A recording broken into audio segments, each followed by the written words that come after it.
Hello everyone, अस्सलाम वालेकुम। I hope you all would be fine.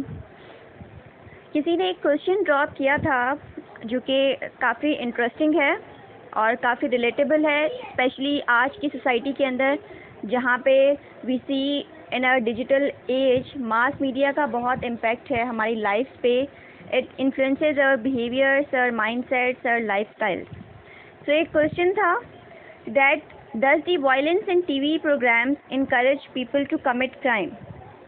Society में हम डिफरेंट किस्म के सोशल प्रॉब्लम्स देखते हैं और उन सोशल प्रॉब्लम में से एक प्रॉब्लम क्राइम है।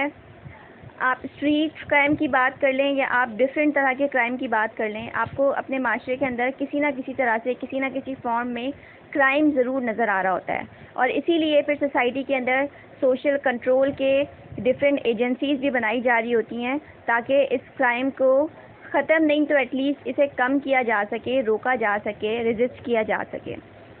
सो क्वेश्चन ये है दैट जो टीवी प्रोग्राम्स हैं जिनमें वायलेंस दिखाई जा रही होती है, वायलेंट टीवी प्रोग्राम्स, क्या वो इंडिविजुअल्स को इनकरेज करते हैं टू कमिट क्राइम?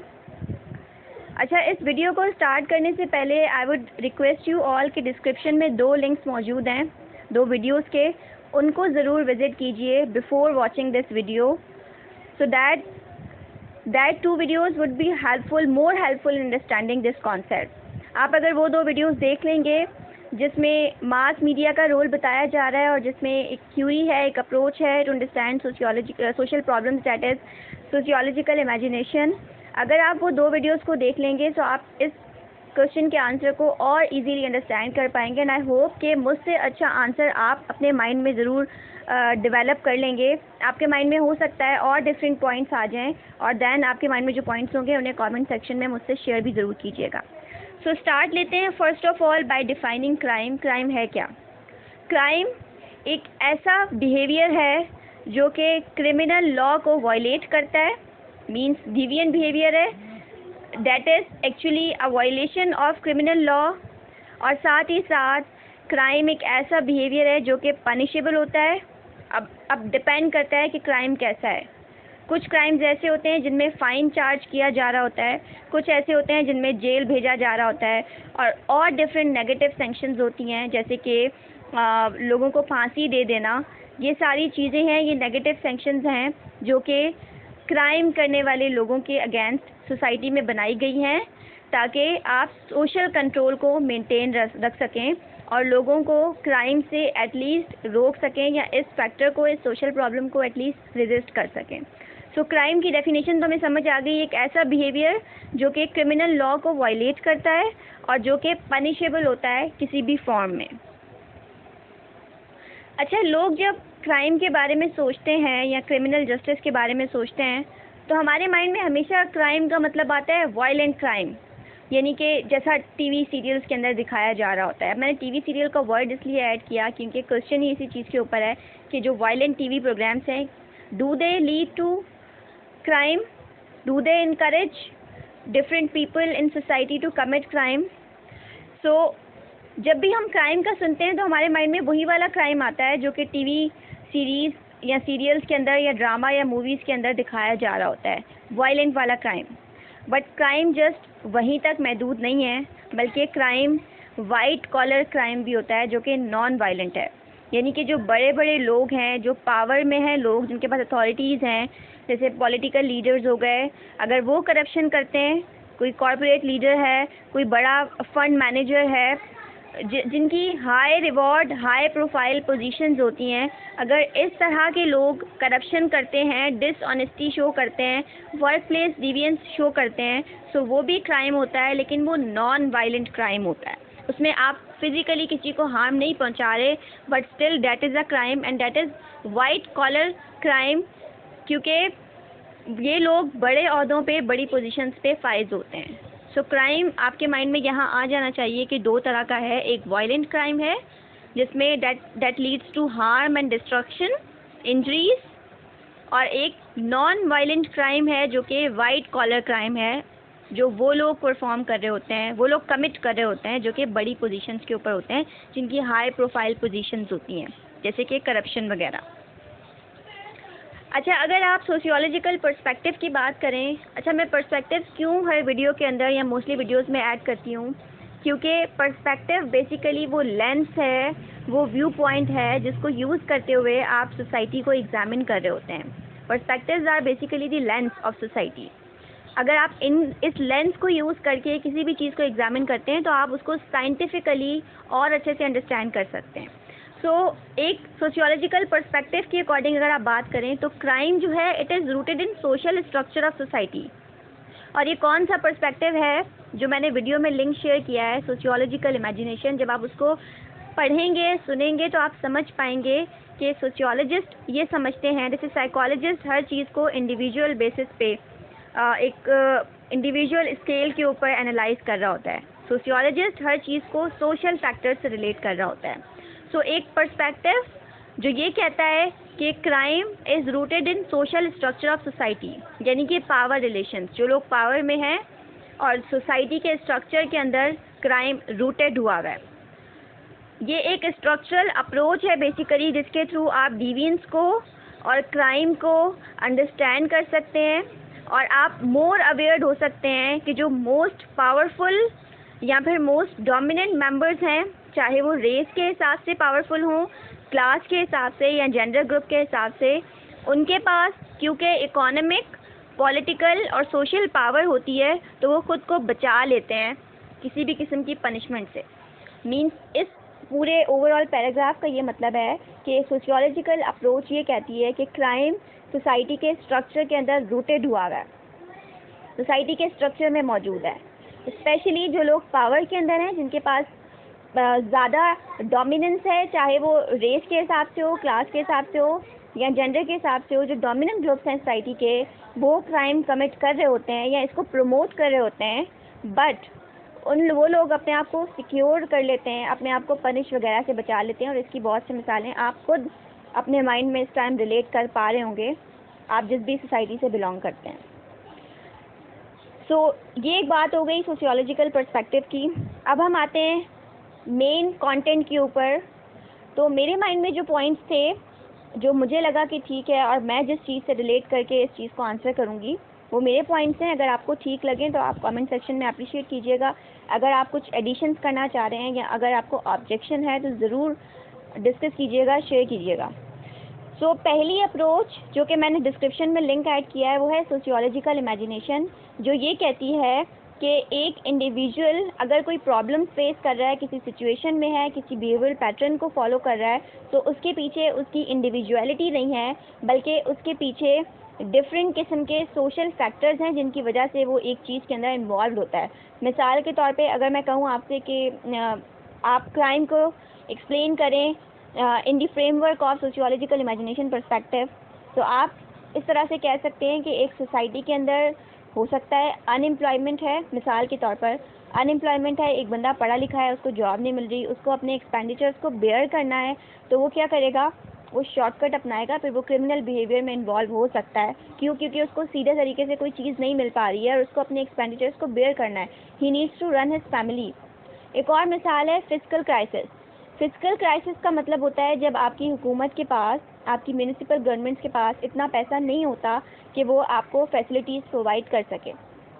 मिसाल के तौर पे आपकी जो गवर्नमेंट है, अगर उसके पास इतना पैसा नहीं है कि वो आपको अच्छी पब्लिक ट्रांसपोर्ट दे, अच्छे पब्लिक तालीमी इदारे दे, तो फिर क्या करेंगे लोग अच्छी चीज़ को अप्रोच करने के लिए, फिर लोग अपनी ट्रांसपोर्ट, अपनी कन्वेंस की तरफ जाएंगे, फिर लोग private organisation, private schools, colleges, universities की तरफ जाएंगे बच्चों को तालीम दिलवाने के लिए, मयारी तालीम दिलवाने के लिए, क्योंकि वो जानते हैं कि पब्लिक सेक्टर के अंदर उनको उस तरह से फैसिलिटीज़ नहीं मिल पा रही हैं। इसका नतीजा ये निकलेगा कि एक इंडिविजुअल फिर शॉर्टकट्स भी अपनाएगा, फिर वो करप्शन भी कर रहा होगा, फिर वो और डिफरेंट किस्म के नेगेटिव वेज को इख्तियार कर रहा होगा। इस पर्सपेक्टिव के अकॉर्डिंग आपकी जो इंडिविजुअलिटी है that is link to different outside different social factors. अब अगर आप इस चीज़ पे टीवी प्रोग्राम्स वाली एग्जांपल को अप्लाई करते हैं, तो हम ये कह सकते हैं कि यस, जो लोग पावर में है मे बी कुछ सोसाइटीज़ में जो लोग पावर में हैं, जिनके पास पावर है, अथॉरिटी है, डोमिनेंस है, वो जानबूझकर इस तरह की चीज़ों को प्रमोट करते हैं। वो जानबूझकर इस तरह के वायलेंट गेम्स या सीरीज़ या ड्रामा या मूवीज़ वगैरह को प्रमोट करते हैं, क्योंकि ऐसे लोगों का टारगेट होता है यंग जनरेशन, ताकि फिर यंग जनरेशन अगर क्राइम को कमिट करेगी तो उसके पीछे ये सारी चीज़ें होंगी, ये प्रोग्राम्स होंगे जो कि उनके माइंड्स को इन्फ्लुएंस कर रहे होते हैं। ये मैंने जो एग्जांपल्स लिखी हुई हैं, इसमें फर्स्ट एग्जांपल है glamorised scenes in movies and dramas including role of direction. आप कोई मूवीज़ उठा के देख लें, आप वायलेंट प्रोग्राम्स उठा के देख लें, इतनी ग्लैमराइज तरीके से इतना क्लासी करके दिखाया जा रहा होता है क्राइम को, क्राइम सीन्स को। बेसिकली इस तरह की मूवीज़ को भी एक्शन मूवीज़ कहा जा रहा होता है, जहाँ पे आपको डिस्ट्रक्शन नज़र आ रही है। Means that is something we can call action. So जो यंग जनरेशन्स हैं वो अनकॉन्शियसली या कॉन्शियसली उस चीज़ का इम्पैक्ट ले रहे होते हैं। उनको वो चीज़ बहुत ग्लैमर करके दिखाई जा रही होती है। जैसे यहाँ पे अगर आप ड्रग एडिक्शन की मिसाल लें, तो जो ड्रग बिहेवियर है उसको भी बहुत ग्लैमराइज करके दिखाते हैं कि भाई एक बड़े घर का लड़का है और उसने कोई प्रॉब्लम फेस कर रहा है, मोहब्बत में नाकाम हो गया है और कोई प्रॉब्लम है, तो वो शराब भी पिएगा, वो स्मोकिंग भी करेगा। ग्लैमराइज करके दिखाते हैं। फिर वो चीज़ जो हमारे इंडिविजुअल्स हैं, जो हमारी यंग जनरेशन, जो यूथ है, उस चीज़ का इम्पैक्ट ले रही होती है। तो इसी तरह से जो क्राइम है, जो क्रिमिनल बिहेवियर है और वायलेंस जो दिखाई जा रही होती है ड्रामाज या मूवीज़ के अंदर, उस चीज़ का इम्पैक्ट लोगों के, स्पेशली यंग जनरेशन के माइंड पर आ रहा होता है, क्योंकि उस टाइम पे वो सेंटिमेंटल होते हैं। अगर आप इसको साइकोलॉजिकल वे में भी देखें तो लोग उस चीज़ का इम्पैक्ट ले रहे होते हैं। सेकेंड पॉइंट है वायलेंट गेम्स।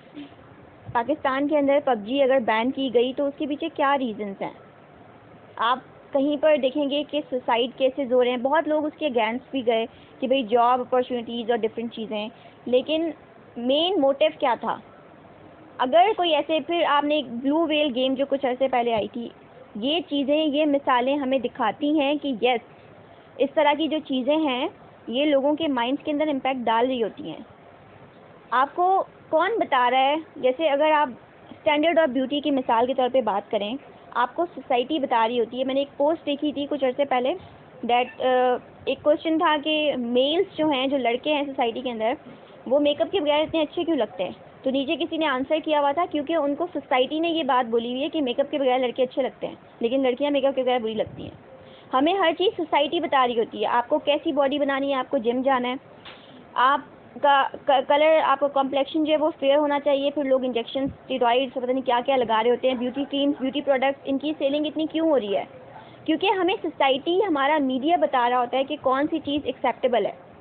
सिमिलरली आप जब इस तरह की चीज़ें देखते हैं, अब मैं सुसाइड की एग्जांपल दूंगी यहाँ पे, जब आपको ड्रामा शोज़ बता रहे हैं, जब आपको आपका मीडिया बता रहा है कि अगर इस तरह की प्रॉब्लम्स आपकी लाइफ के अंदर आएंगी तो you need to go towards suicide, आप अपनी जान दे देंगे, तो फिर छोटे छोटे बच्चे भी कहीं पर हैंग हो रहे होते हैं, कहीं पर छलांग लगा के अपनी ज़िंदगी को ख़त्म कर रहे होते हैं। आप छोटे बच्चों से यंग जनरेशन तक, यूथ तक ले लें, क्योंकि ये चीज़ें हमारे माइंड में इंस्टिंक्ट हो चुकी होती हैं, हम अनकॉन्शियसली भी उन चीज़ों का इम्पैक्ट ले रहे होते हैं। थर्ड पॉइंट, जो स्टोरीज़, जो कंटेंट दिखाया जा रहा होता है, जो वायलेंट गेम्स हैं, ये आपके जो वायलेंट टेंडेंसीज़ हैं उनको बहुत ट्रिगर करती हैं। जैसे अगर ये जो वीडियो गेम्स हैं, वायलेंट किस्म की वीडियो गेम्स हैं, क्यों कहा जा रहा होता है कि बच्चों की पहुंच से दूर रखें? क्योंकि जो बच्चे हैं, अब अगर एक बच्चा है छोटा सा, वो पबजी या इस तरह के डिफरेंट GTA वगैरह गेम्स देख रहा है, एक तो वो उसकी लैंग्वेज ख़राब हो जाएगी, वो वहाँ से इस किस्म की गेम से एब्यूजिव लैंग्वेज सीख जाएगा। दूसरी चीज़, ये साइकोलॉजिकल रिसर्चेस बताती हैं कि इस तरह की जो गेम्स हैं लोगों के माइंड्स के ऊपर इम्पैक्ट डाल रही होती हैं, लोगों में फ्रस्ट्रेशन जनरेट हो रहा होता है, और उस फ्रस्ट्रेशन को निकालने के लिए फिर लोग नेगेटिव वेज की तरफ जाते हैं, क्राइम्स की तरफ जाते हैं। अगेन, ये जो स्टोरीज़ हैं, जैसे कहा जाता है कि man is known by his company, और सिर्फ कहा नहीं जाता है, सोशियोलॉजी इस चीज़ को प्रूव करती है। पीयर प्रेशर, आपके इर्द गिर्द जो लोग हैं उनका इम्पैक्ट आप पे आता है। इसी तरह से जिस तरह की चीज़ें आप देख रहे होते हैं, अब जो सेकंड पॉइंट मैंने ऊपर लिखा हुआ है, सोशियोलॉजी ऑफ मास मीडिया, आप ज़रूर इस वीडियो को विज़िट कीजिएगा। मास मीडिया की डेफिनेशन जो सोशियोलॉजिस्ट बताते हैं उसमें ये है कि किस तरह से मीडिया इंडस्ट्रीज़, उसमें डिफरेंट TV प्रोग्राम्स, रेडियो, हर चीज़ आ जाएगी, किस तरह से आपका ओवरऑल मास मीडिया उसमें जो इन्फॉर्मेशन जनरेट की जा रही होती है, प्रमोट की जा रही होती है, वो लोगों के बिहेवियर को इन्फ्लुएंस कर रही होती है। सो इस चीज़ से भी ये प्रूव होता है, सोशियोलॉजी ऑफ मास मीडिया पूरा टॉपिक ही इस चीज़ को प्रमोट करता है, इस चीज़ को वेरीफाई करता है कि मास मीडिया का स्पेशली आज के दौर पे इम्पैक्ट है लोगों के माइंड्स पे। अभी आप कोरोना पैंडेमिक की बात करें, लास्ट डेज के अंदर लोग आपस में इंटरेक्ट नहीं कर रहे थे, लेकिन एक चीज़ है जिसको हमने नहीं छोड़ा, वो है इंटरनेट। हम मास मीडिया के थ्रू एक दूसरे के साथ इंटरकनेक्टेड थे, हम चीज़ों के साथ इंटरकनेक्टेड थे, हम मीडिया से इंटरकनेक्टेड थे। तो फिर अनकॉन्शियसली या कॉन्शियसली इन चीज़ों का इम्पैक्ट हमारे माइंड पे आ रहा होता है। और ये जो 3 पॉइंट्स मैंने ऐड किए हैं और जो एग्जांपल्स आपसे डिस्कस किए हैं, जब आप वीडियो लिंक्स जो डिस्क्रिप्शन में दिए हुए हैं उनको जब पहले देख लेंगे और उसके बाद आप रिलेट करते हुए इन एग्जांपल्स के साथ समझेंगे इस चीज़ को, तो आई होप कि आप और अच्छे से आंसर कर पाएंगे और आपके माइंड में और भी एग्जांपल्स आएंगी जो आपने मुझसे भी ज़रूर शेयर करनी है। So I hope this was helpful. Thank you so much, take care, have a good time.